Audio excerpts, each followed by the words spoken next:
One thing that stands out in this footage is the number of shots fired. A lot of people watch incidents like this and wonder why officers don't just fire once or twice and stop.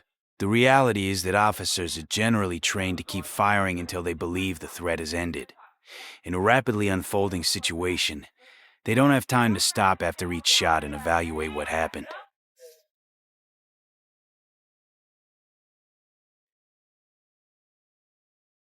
Officers were driving through the area when a man outside a liquor store caught their attention. As soon as he noticed the police, he quickly went back inside. That was enough to make officers take a closer look.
So they followed him into the store. While speaking with the man, officers noticed what appeared to be a handgun tucked into his waistband.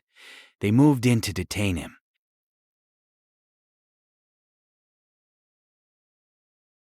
I don't have no weapons, Just relax. sir. Just relax. Hey, Just calm down, bro. Just calm down. But instead of cooperating, the suspect pulled out the gun and opened fire.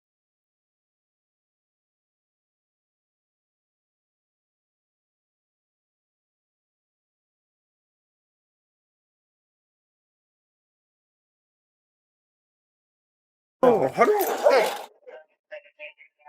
Good. The officers immediately returned fire. One thing to keep in mind here is that officers had already spotted what looked like a firearm before trying to detain him. Once the suspect pulled out the gun and started shooting, they had very little time to react.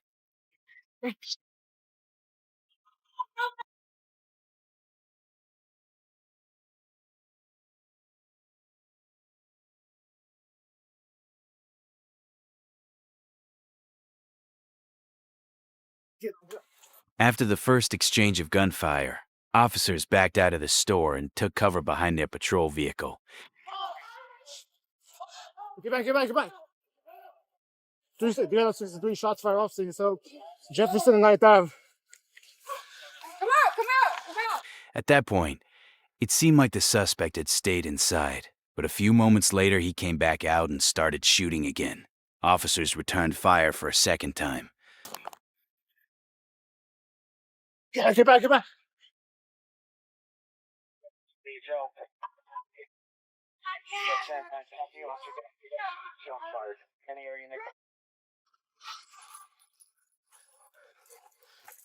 Suspect's gonna be a male, black over black. He's gonna be running the eastbound. Oh, Jefferson from 9th Ave. Several nearby vehicles were struck by bullets during the shooting, but fortunately nobody in the area was hit. The suspect had already managed to leave the store after the first shooting. Instead of using that opportunity to surrender or escape, he allegedly continued firing at officers, leading to a second exchange of gunfire. After the second shooting, the suspect ran from the area on foot. Officers quickly set up a perimeter around the neighborhood. The goal was to keep the suspect contained and make it harder for him to slip away.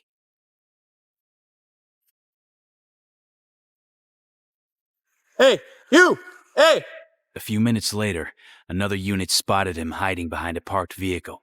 This time, the suspect followed commands and surrendered without any further problems. Sir! Hey, I got one right here at the red vehicle. Hey, he's behind the red car. Hey, I see you. Put your hands up. Yeah. Unit who put out a suspect in the East West Valley, come up. 3-1. It was. Hands up. I'm getting stepped over. Turn away. Hands on top of your head. Hands on top of your head. Stop. Stop. Stop. Turn around. All right. Turn around. Turn around. After taking him into custody, officers realized he had been shot during the incident. They immediately called for medical assistance and began providing aid until paramedics arrived. The suspect survived and was transported to a hospital for treatment. Investigators later recovered a 9mm handgun believed to have been used during the shooting. According to police, no officers or civilians were injured during the incident. The suspect was later charged with 2 counts of attempted murder of a peace officer and being a felon in possession of a firearm. Approximately 30 years of age, conscious and breathing, suffering from a GSW to the left arm. Yeah. Where are you at with that suspect? 7th Avenue. 7th Avenue. Officers were called after reports of a woman causing a disturbance inside a convenience store. According to witnesses, she had gone behind the counter, was throwing items around, and was carrying a knife. LA City 911 for 938. Yeah. Can you send the police here at 15 right on Figueroa, 4th Street is within the beach at this. And why do you need the police, sir? Yeah, we have a white lady up in there, came in, is right behind the counter, came and took cigarette, opened it, smoking, and he has a knife, he have scissors with him. They bring the dog in, the dog have no leash on him. It's in the store trying to fight. He said this store is his store, this store belongs to him. What color clothing does he have on, sir? He has a pink shirt on, pink shirt and a gray jean. Okay. And you said he's armed. Does he have the knife in his hand or is it in his pocket? Yeah, he has a knife and he has scissors. And, in his back, they have the dog. The dog don't have no chain. Okay, hang on one second. They bring the dog. I'm sorry, is the knife in his hands or is it in his pocket or his backpack? His hand. Okay, it's a knife. Is it a pocket knife, a kitchen knife? Pocket knife, and he have the scissors in his hand, in his pocket. Okay, so he has a knife and scissors as well. Mom, we need a police. Sir, I need to ask you these questions for the police. I need to ask you these questions for the police to please answer my questions. Does he have knife and scissors? Yes or no? Yes or no? Yeah, yes or no? Thank you. Yes, ma'am. What type of dog is it? Yeah, well, I don't know what kind. I can't describe it. But the dog has is it large or small? A small dog. Small dog, not too small, but small dog. Is he threatening anyone with the weapon? Did he threaten the clerk with the weapon? Well, the way he look, he's threatening us. That's how he look. So looking and threatening is different. Did he threaten anyone with a knife? Yes or no? Well, he didn't threaten us with a knife, but he has a knife with him. He has a scissors. He came in. Is he behind the counter still, sir? Is he behind the counter still? Yeah, he's there right now. Yes, right now. What's your name and telephone number? My phone number is. My name is SIR. Sir. Mm-hmm. Okay, stand along with me. Let me get some officers going. Don't hang up. Southeast units, possible IDW suspect. They're now 15-3 South Figueroa inside the suspect's a male white, wearing a pin shirt, gray jeans, holding a pocket knife, has scissors in his pocket, has a small dog off leash. Stand by for additional incident 4771 NRD 1881. Southeast unit for the code 0 unidentified. Is he still behind the counter, sir?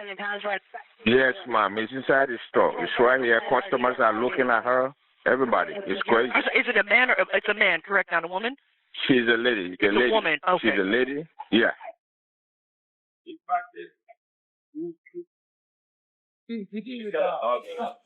Go outside. Go outside. Turn around. Turn around. When officers arrived, they found the woman still inside the store with a dog. They repeatedly told her to turn around and warned that she could be tased if she refused to comply. But instead of listening, she continued arguing with officers. You're going to get tased. It hurt really bad. I'm sure will. Okay. Listen, No, you listen. Turn around You're or you're not gonna get even real tased. cops. Yeah. Okay? All right. Who's your authority? Who is? Dude. Because it's me. Hey, can you just stay on her? Hey, we don't want to hurt your dog. Hey, y'all proud of me. At this point, officers were still trying to get her under control without using deadly force. Even though they believed she was armed with a knife, they continued giving her chances to comply. The situation changed in a matter of seconds. The woman suddenly reached into a bag and pulled out what appeared to be a handgun. Almost immediately, officers opened fire while a taser was also deployed. Yeah, I'm grabbing it. Grab. Hey. The woman fell to the ground, and officers quickly moved in to secure the scene. One thing that stands out in this footage is the number of shots fired. A lot of people watch incidents like this and wonder why officers don't just fire once or twice and stop. The reality is that officers are generally trained to keep firing until they believe the threat has ended. In a rapidly unfolding situation, they don't have time to stop after each shot and evaluate what happened. From the officer's perspective, a person they believed was armed had just pointed what appeared to be a handgun at them from only a short distance away. Once the shooting stopped, officers immediately switched from using force to providing medical aid.